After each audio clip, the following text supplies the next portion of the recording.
There is a moment that comes for almost everyone who lives long enough, and it usually arrives quietly, without warning, on an ordinary Tuesday morning.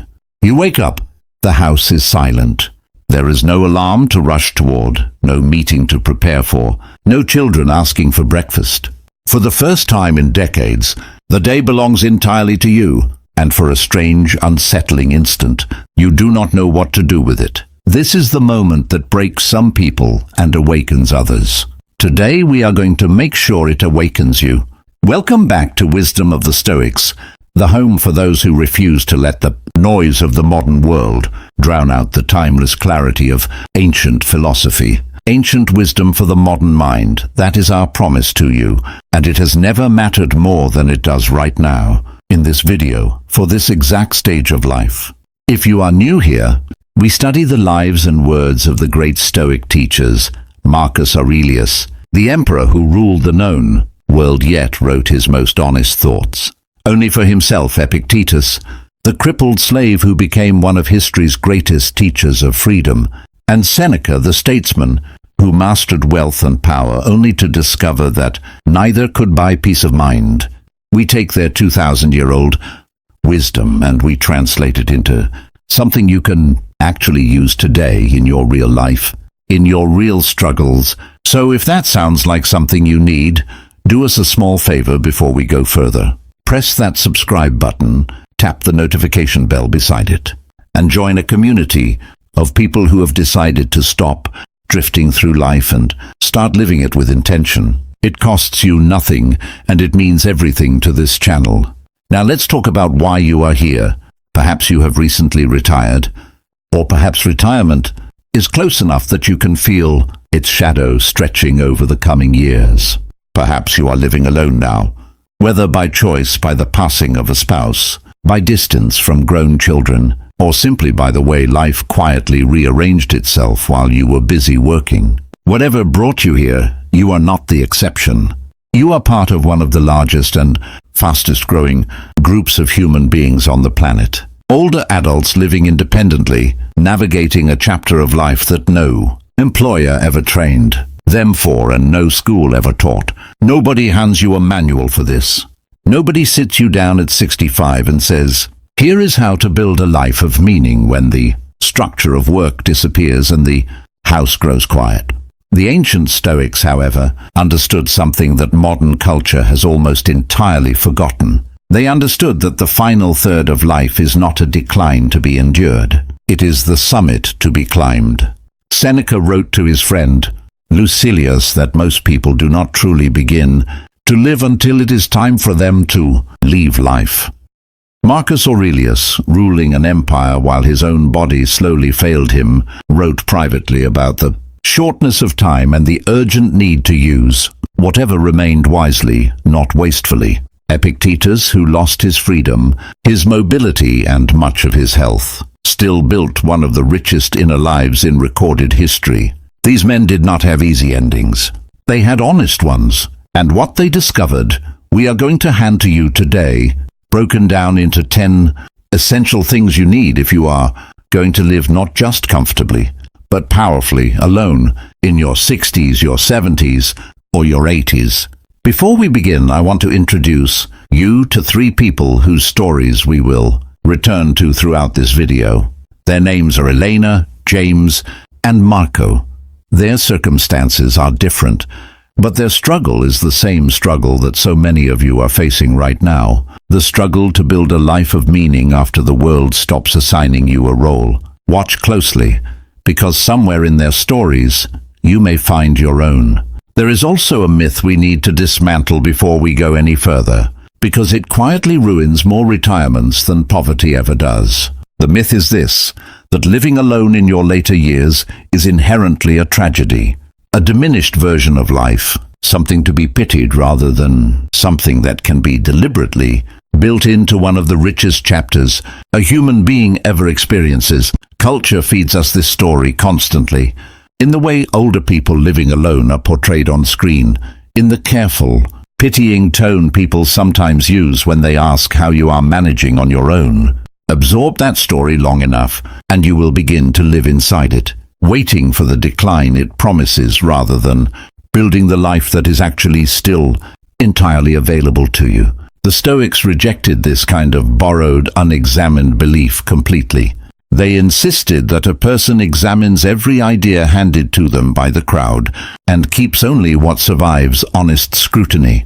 So examine this one closely today, because by the end of this video, I think you will find it does not survive scrutiny at all. Let's begin with the first thing you need, and it is the foundation upon which everything else in this video is built. You need structure. Not a rigid, joyless schedule imposed from outside, but a structure you build yourself, deliberately, the way an architect builds a house to withstand a storm. Elena was 68 years old when her husband of 41 years passed away in his sleep. For 4 decades, her days had a rhythm that she never had to think about. She woke when he woke. She made coffee while he showered. Their lives were interlocked like 2 gears in the same machine. And when one gear stopped turning, the whole mechanism ceased. For the first 3 months after his death, Elena told us later, she simply drifted. She woke at different times each day. She ate when she remembered to, which was not often enough. She sat in the living room for hours doing nothing at all. Not because she was resting, but because she had lost the architecture that used to hold her days together. Grief was part of it, yes, but something deeper was happening too. She had lost her structure, and without structure, time does not feel like a gift. It feels like an ocean with no shore in sight. This is precisely what Marcus Aurelius warned against when he wrote his private reflections. Reminders to himself, really, meant for no one else's eyes. He told himself again and again to rise in the morning and think of what a privilege it is to be alive, to think, to breathe, to enjoy. He did not write this because it came naturally to him. He wrote it because some mornings even an emperor did not want to get out of bed. The difference between a life of quiet decay and a life of quiet power is not the absence of that resistance. It is what you do despite it. Marcus built himself a structure, waking at a set hour, reviewing his responsibilities, writing his thoughts, attending to the business of the empire, and closing his day with reflection. That structure did not restrict his freedom. It created it. Because when the architecture of your day is already decided, you no longer waste your limited willpower deciding what to do next. You simply do it. If you are living alone now, this is the single most important habit you can build, and it costs nothing. Choose a waking time and hold to it, even on the mornings when nothing on the calendar demands it. Build small anchors throughout your day. A set time for movement, a set time for a meal, a set time for something that stimulates your mind, a set time for rest. These anchors do not need to be elaborate. They simply need to exist. Elena's turning point came when a friend suggested something almost embarrassingly simple, to write down the night before 3 things she would do the next day, no matter how small. Make the bed, walk to the corner and back, call one person. That was the whole list some days. But that list gave her mornings a shape again, and within a few months, the shape became a life. She told us that the structure did not fill the hole her husband left. Nothing could do that, but it gave her a floor to stand on while she rebuilt everything else. What is fascinating, and what Elena herself pointed out later, is that this idea is not new at all. It is simply the private discipline of a Roman emperor, translated into the ordinary rhythms of an ordinary week. Marcus Aurelius did not have the luxury of drifting through his days either, and he certainly did not always feel like rising to meet his responsibilities. He wrote about that resistance so plainly that it feels startlingly modern. The pull of the blankets, the temptation to simply stay still and let the world wait. What separated him from a man ruled by that pull was a structure strong enough to carry him through the moments when motivation alone would never have been enough. That is the real function of structure, notice. It is not there for the days you feel inspired. Inspiration needs no scaffolding. Structure exists precisely for the days you do not feel like doing anything at all, and it moves you forward regardless. Build that scaffolding now, while you are reading this, rather than waiting for a crisis to force your hand the way it forced Eleanor's. The second thing you need is closely tied to the first. and it is something the Stoics considered nearly sacred, the discipline of the body. Not vanity, not the chase for youth, but the practical, unglamorous work of keeping the one vessel you have in the best condition. You can manage, for as long as you can manage it. Here is where James enters our story. James spent 38 years as an engineer, a man who solved problems for a living, and took great pride in doing so. When he retired at 70, he assumed the transition would be simple. He had savings. He had his health, more or less. He had, he thought, earned the right to finally rest. So he rested, he sat. He watched television for hours he never used to have the time for. And within 18 months, James told us, he barely recognized his own body. Stares that once meant nothing left him breathless. His doctor delivered a quiet but serious warning about his blood pressure, his weight, his declining strength. James, a man who had spent his career precisely calculating the load-bearing capacity of physical structures, had somehow never applied that same rigor to the structure of his own body. Epictetus, who lived his entire life with a permanently damaged leg, understood something about the body that most people only learn the hard way. He taught that we do not fully control what happens to the body. Illness comes, age comes, injury comes. These are not within our power. But what we do with the body we have, how we care for it, how we discipline it, how we refuse to let it atrophy through neglect, that is entirely within our power. He drew a sharp line between what belongs to us and what does not. And the body's care, moment to moment, day to day, belongs to us completely. For James, the wake-up call became the beginning of something he called, half-jokingly, his second career, except this time the project was himself. He started small, absurdly small by his own admission, a 10-minute walk each morning. Over months, 10 minutes became 30. He added light resistance, work with nothing more than resistance, bands and his own body weight. He paid attention to what he ate, not through some punishing diet, but through simple, consistent choices, more vegetables, less processed food, water, instead of his old habit of sugary drinks throughout the day. Within a year, his doctor's tone had changed entirely. More importantly, James told us, he felt like a man with a future again, rather than a man simply waiting out the clock. If you are in your 60s, 70s, or 80s and living alone, understand this clearly. Your body is the single asset that determines the quality of every other year you have left. It is not vanity to protect it. It is wisdom. You do not need a gym membership or an extreme regimen. You need consistency in small, sustainable movement, a short walk each day, some light strength work to preserve muscle, which becomes increasingly critical as we age, attention to sleep, attention to hydration, and attention to what you put into your body. The Stoics never separated the philosophical life from the physical one. They understood that a mind cannot think clearly, cannot reason well, cannot remain calm under pressure, if the body beneath it is falling apart from neglect. Guard your body the way Marcus Aurelius guarded the borders of Rome, not out of fear, but out of respect for what it protects. There is one more piece of James's story worth sharing here, because it addresses a fear so many people carry silently into their 60s and 70s, the fear that it is simply too late, that the body has already declined too far for any of this effort to matter. James carried that exact fear himself when he began. He was 71, overweight, out of breath, and quietly convinced that his best years of physical capability were permanently behind him. What he discovered, and what a growing body of research on aging confirms again and again, is that the human body remains remarkably responsive to consistent, modest effort at any age. Muscle can still be rebuilt in the 8th and 9th decades of life. Cardiovascular capacity can still improve with regular walking. Balance, so critical to preventing the falls that so often mark the beginning of serious decline, can still be trained and strengthened well into old age.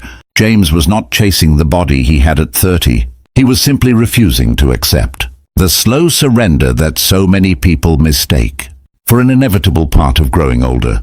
Within 2 years, he was hiking trails he would not have attempted even in his 60s, not because age had reversed itself, but because neglect, not age, had been the true enemy all along. Before we move to the third thing, I want to ask you something, and I would genuinely like you to answer in the comments below. What is one small physical habit you have built, or want to build, into your daily life right now? Share it. You might be surprised how many people reading your comment decide to start the very same habit tomorrow morning. This channel grows through conversations like that, so do not underestimate the value of typing a few honest words. The third thing you need is purpose, and this is where so many retirements quietly collapse from the inside.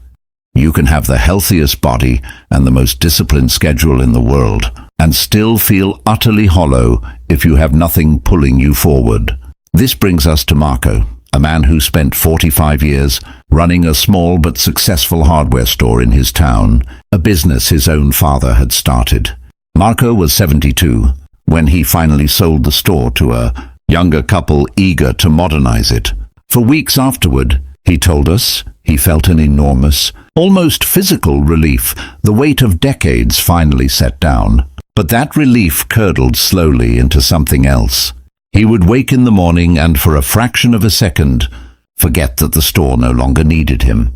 Then the memory would return, and with it a strange grief. Not for the work itself, which had grown tiring in his last years, but for the feeling of being needed, of mattering to something larger than his own daily comfort. Seneca wrote extensively about the emptiness of a life spent merely occupying time rather than using it. He observed that people guard their money and their property fiercely, yet they squander the one truly irreplaceable resource, their time, as though it were endless. For Marco, retirement had solved the problem of time. He suddenly had an abundance of it. But it had not solved the deeper problem of purpose, of having something worth spending that time on. What Marco eventually discovered, and what we want you to understand clearly, is that purpose does not require a job. It does not require a title, a salary, or anyone else's permission. Purpose requires only a direction you have chosen for yourself. Something that pulls you out of bed not because you have to, but because you want to see what happens next. For Marco, that direction turned out to be teaching. He began volunteering 2 afternoons a week at a local trade school, showing teenagers the same practical skills his father had once shown him. How to properly use tools, how to fix rather than replace, how to take pride in careful, honest work. He was not paid for it. He did not need to be. What he received instead was something the Stoics valued far above money, the sense of being useful, of contributing something real to the world around him. Marcus Aurelius, even as emperor, reminded himself constantly that human beings are made for one another, made to work together the way the parts of a body work together, and that a life spent apart from that contribution is a life diminished, no matter how comfortable. If you are retired and living alone, ask yourself honestly, what pulls you forward right now? If the answer is nothing, that is not a life sentence. It is simply an invitation. Purpose in this stage of life rarely announces itself loudly. It is usually found in something quiet, teaching a skill, mentoring a young person, tending a garden that feeds neighbors, volunteering at a place that matters to you, writing down the stories of your own life so they are not lost. The specific form matters far less than the presence of the pull itself. Find something that needs you and let it need you. Marco told us something else. Months after he had settled into his new rhythm at the trade school, something that stayed with us long after he said it. He said that for the first year after selling the store, he had assumed his sadness was about the store itself, about missing the building, the customers, the familiar smell of the place. It was only once he began teaching, again, that he understood his sadness had never really been about the store at all. It had been about the absence of anyone needing him for anything. The store had simply been the vehicle through which people needed him for 45 years. Once he found a new vehicle, the sadness lifted almost entirely. Not because the store came back, but because the deeper need beneath it had finally been answered again. This is worth sitting with, because so many people in this exact stage of life misdiagnose their own grief, assuming they miss the job itself. when what they truly miss is the feeling of mattering to someone beyond themselves. Once you understand that distinction clearly, you realize purpose can be rebuilt in an almost infinite number of forms. The job was never the point. Being needed was always the point. The fourth thing you need is financial simplicity, and I want to be careful here, because this is not a video about investment strategy or retirement planning in the technical sense. It is about something the Stoics understood, far better than most modern financial advisors: the relationship between money and peace of mind. Seneca was, by the standards of his era, an extraordinarily wealthy man, and he wrote with unusual honesty about the trap that wealth can become. He observed that it is not the man who has too little that is poor, but the man who craves more, regardless of how much he already holds. This is not a rejection of financial planning, quite the opposite. The Stoics were deeply practical people. Seneca managed enormous estates. What he rejected was the endless, anxious craving for more that leaves a person feeling poor no matter what their bank balance says. For someone living alone in their 60s, 70s, or 80s, financial simplicity means something very specific and very achievable. It means understanding clearly what you have, understanding clearly what you actually need to live with dignity and comfort, and closing the gap between anxiety and reality through honest, unglamorous planning rather than through avoidance. So many people we have heard from in this community carry a low hum of financial fear for years, not because their situation is actually dire, but because they have never sat down and looked at the full picture clearly. The fear lives in the not knowing far more than it lives in the numbers themselves. If you have not done so recently, take an afternoon, just one afternoon, and write out clearly what income you have, what your essential expenses are, and where the gap or the surplus lies. If you're uncertain about any of it, a single conversation with a trustworthy financial advisor, even one meeting, can dissolve months of quiet anxiety. This is not about becoming wealthy in your later years. It is about achieving what Seneca called sufficiency, the calm, settled knowledge that your needs are met. So your mind is free to focus on things far more valuable than money: your health, your relationships, your purpose. A cluttered financial picture creates a cluttered mind. A clear one, even a modest one, creates room to breathe. Now we arrive at the fifth thing, and this may be the most important idea in this entire video, so I want you to listen closely. You need to understand the difference between solitude and loneliness, because confusing the two is what quietly destroys so many people who live alone in their later years. Epictetus taught something radical for his time and, honestly, radical for our time as well. He taught that being alone is not in itself a misfortune. What matters entirely is what happens inside a person during that aloneness. A person surrounded by a crowd can feel utterly abandoned if their inner life is empty and anxious. A person sitting completely alone in a quiet room can feel entirely at peace if their inner life is rich, ordered, and their own. Loneliness, Epictetus would argue, is not truly about the number of people around you. It is about your relationship with your own mind. Think for a moment about how strange it is that our culture treats a full calendar as the mark of a well-lived life, and an empty one as a quiet tragedy. Under that logic, the busiest person is automatically the happiest, and the person sitting quietly alone in the evening is automatically the saddest. Anyone who has actually lived a full life knows this equation is false. Some of the most anxious, unsettled people carry calendars packed from morning to night, using constant activity as a way to avoid ever sitting still with themselves. And some of the most peaceful people we have met through this channel spend the majority of their evenings in quiet solitude, entirely at ease, because they have done the patient work of making peace with their own minds. The goal is never to eliminate solitude from your life. The goal is to transform your relationship with it so that solitude becomes restoration rather than punishment. This is not a dismissal of the real pain of isolation, and we will address the genuine need for connection in just a moment. But there is a critical distinction to draw first. Solitude, chosen and inhabited well, can become one of the great gifts of this stage of life. So many of us spend decades never having a truly quiet moment, always responding to someone else's demands, a boss, children, a spouse's needs, the endless noise of obligation.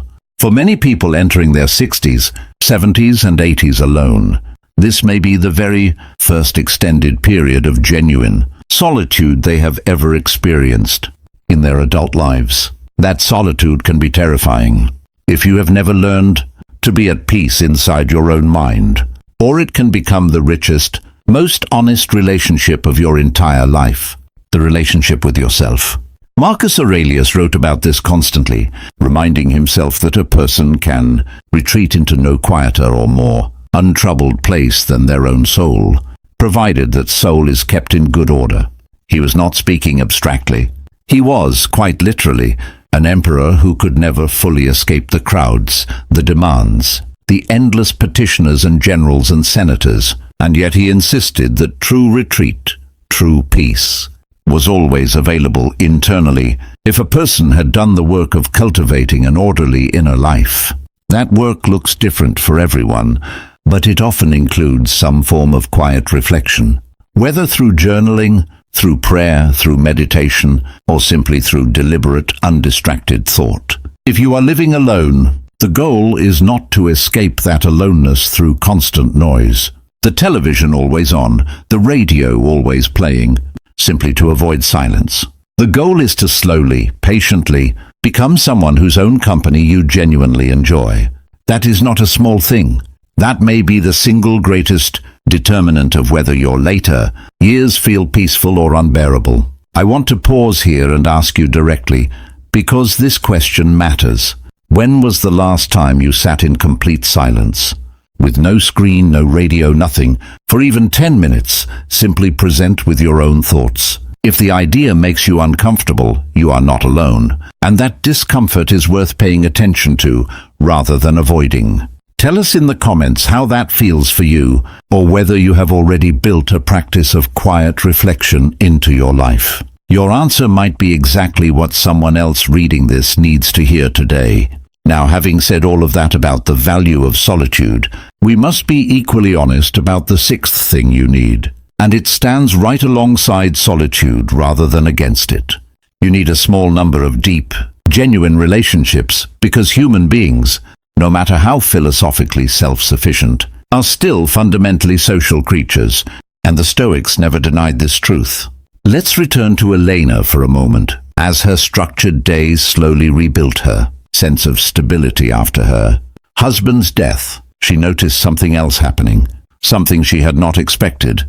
Her old social circle, built almost entirely around her, husband's colleagues and their shared couple friends, began quietly dissolving. It was not cruelty on anyone's part. It was simply the natural erosion that happens when the connective tissue of a friendship, in this case her husband, disappears. She found herself at 69 having to build friendships almost from scratch, something she had not done since her 20s.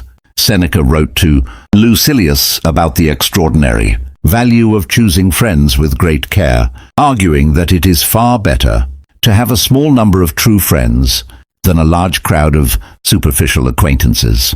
He compared indiscriminate socializing to bad company that gradually corrodes a person's character and peace of mind, while true friendship, chosen deliberately, sustains and elevates a person for life. This distinction matters enormously for anyone rebuilding a social world later in life. The goal is not to accumulate a large calendar of activities and acquaintances. The goal is to find, even if it is only 2 or 3 people, relationships with real depth, real honesty, real mutual care. For Eleanor, this meant something that felt uncomfortable at first, actively seeking out new connection rather than waiting for it to arrive. She joined a small local book club, not because she was especially passionate about the assigned novels, but because she understood correctly that shared regular activity is one of the most reliable paths to genuine friendship. She was patient with herself when early meetings felt awkward. Deep friendship, she reminded herself, is rarely instant. It is built slowly, through repeated small moments of showing up. Within a year, 2 women from that book club had become people she called not out of obligation, but out of genuine desire to hear their voices. That is what the Stoics meant by true friendship. Connection built on choice and consistency, not merely proximity. If you are living alone in this stage of life, do not wait passively for connection to find you. It rarely does, especially once the automatic social structures of work and family logistics fall away. Seek out one small recurring point of contact with others, a class, a volunteer group, a religious community if that resonates with you, a regular walking group, anything that puts you in the same room with the same people on a consistent basis. Depth follows repetition, and do not measure your social life by quantity. 2 or 3 people who would answer your call at midnight are worth infinitely more than 50 acquaintances who only know your name. The 7th thing you need is ongoing mental stimulation, the deliberate, continuous exercise of your mind. Because a mind left idle does not simply rest, it slowly dims. James, our engineer, discovered this almost by accident during his physical transformation. As he rebuilt his body, he realized something troubling about his mind. For decades, his job had constantly demanded new problems to solve, new systems to understand. In retirement, that demand had simply vanished, and he noticed his thinking had grown, in his own words, sluggish, less sharp than it used to be. This is not an inevitable consequence of aging, though our culture often treats it that way. It is far more often a consequence of disuse. Marcus Aurelius, even while managing an empire, insisted on continuous intellectual engagement, reading philosophy, writing his own reflections, studying the ideas of thinkers who came before him. He treated the mind the way a disciplined athlete treats the body, as something that must be trained deliberately or it will atrophy. For James, rebuilding his mental sharpness became a project as deliberate as rebuilding his physical strength. He started with something simple, teaching himself to read technical material in a field entirely unrelated to his old career. In his case, basic astronomy, something he had always found fascinating but never had time to properly study. He set himself small mental challenges, puzzles, strategy games with friends, the deliberate effort of learning enough of a new language to hold a simple conversation. None of this needs to be elaborate or expensive to be effective.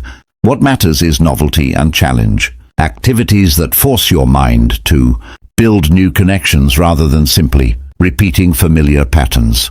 Reading a genuinely challenging book rather than only comfortable, familiar material. Learning an instrument, even badly, especially badly, since the struggle itself is what stimulates growth. Engaging in real conversation about real ideas rather than only passive entertainment. The mind, much like the body, follows a simple rule. Use it deliberately and it strengthens. Neglect it and it fades. Do not let retirement become an excuse to stop growing. Some of the sharpest, most vital people we have encountered in this community are in their 80s. And without exception, every one of them has remained a committed, curious learner.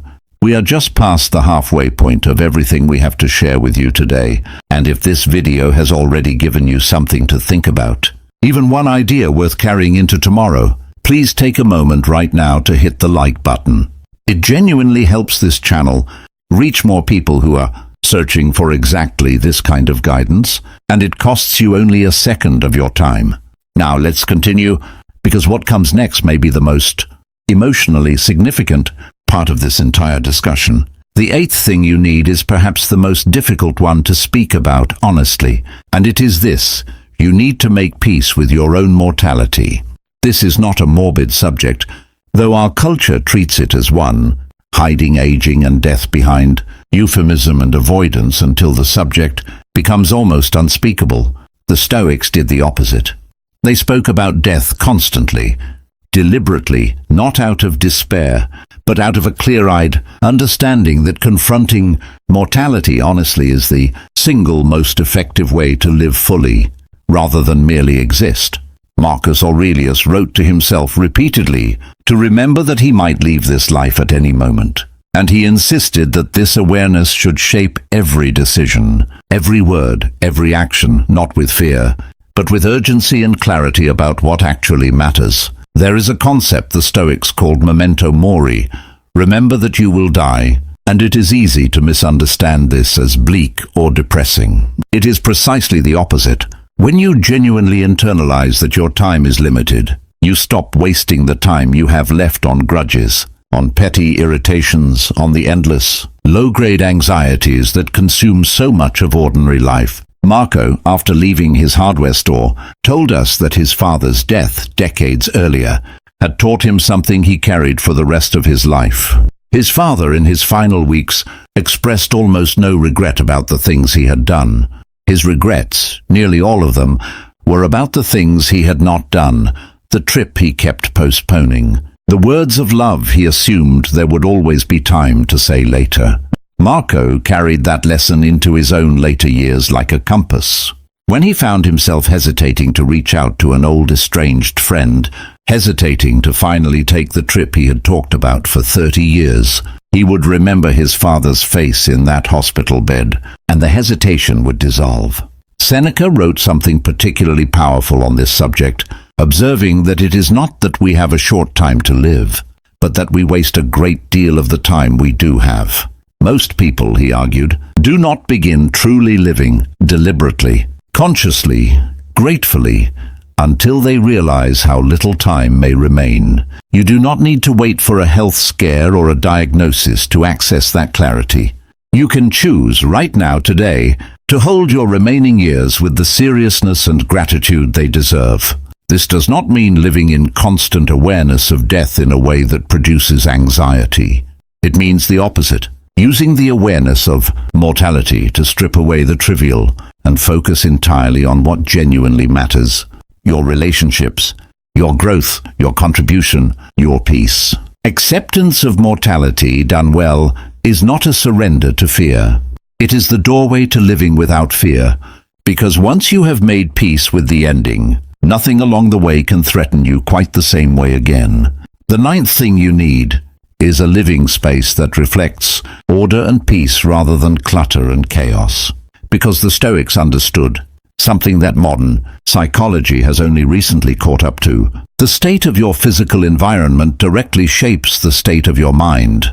Epictetus lived with almost nothing, by choice as much as circumstance, and taught that our attachment to excessive possessions is itself a form of bondage, tying our peace of mind to things entirely outside our essential control. This is not a call to austerity for its own sake. It is a call to intentionality. Eleanor, in the months after her husband's death, found herself living in a home still full of decades of accumulated belongings, much of it untouched, unused, simply present, taking up physical and mental space. She told us that the clutter began to feel like a physical weight, a house so full of the past that there was no room left to build a present. The process of simplifying her space, room by room over several months, became for her almost a form of therapy. She was careful, and we want to be careful here too. This is not about erasing the memory of a life well lived. She kept what mattered deeply: photographs, a few treasured objects tied to real meaning. But she released what had simply accumulated through inertia: boxes never opened, clothes never worn, furniture that no longer served any purpose beyond occupying space. What she found on the other side of that process was a home that felt, in her words, lighter, a space that reflected the calm, ordered life she was trying to build rather than the chaotic grief she was trying to move beyond. If you are living alone, take a serious look at your living space and ask yourself honestly whether it currently reflects the peace you want to feel, or whether it has quietly become a repository of clutter, obligation, and unprocessed history. You do not need to renovate your entire home. Start small: one drawer, one closet, one room. Create physical order deliberately, because a calm, uncluttered space genuinely supports a calm, uncluttered mind, and at this stage of life, that gift is worth far more than the accumulated possessions taking up space in your closets. The 10th and final thing you need brings us full circle back to where we began, and it is the practice of daily reflection. Marcus Aurelius's private writings, the very ones we have quoted from throughout this video, were never meant for publication. They were his personal practice, written at the end of long, exhausting days. A discipline of reviewing his thoughts, his actions, his failures, and his intentions moving forward. This single habit, more than perhaps any other, is what allowed him to maintain clarity and peace across decades of enormous pressure and responsibility. It cost him nothing but a few quiet minutes each day, and its value was immeasurable. For anyone living alone in their 60s, 70s, or 80s, this practice becomes even more valuable because it provides something that daily life alone can otherwise lack: a witness to your own experience. You do not need anyone else present to process your day honestly if you have built the habit of reflecting on paper. Each of the three people we have followed throughout this video, Elena, James, and Marco, eventually adopted some version of this same practice. Elena kept a simple evening journal, writing just a few lines each night. One thing she was grateful for, one thing that challenged her, one thing she hoped for tomorrow. James used his journal more analytically, tracking his physical progress, his new mental pursuits, treating his own growth the way he once treated an engineering project. Marco, the least naturally inclined toward writing of the three, simply spoke his reflections aloud each evening, sometimes recording them, sometimes simply sitting with his own thoughts in quiet, deliberate review. The specific method matters far less than the consistency.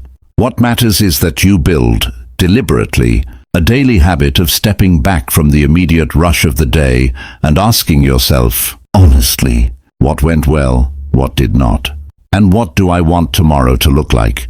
This single habit ties together everything else we have discussed today: your structure, your health, your purpose, your finances, your solitude, your relationships, your mind, your acceptance of mortality, your living space. Reflection is the thread that weaves all 10 of these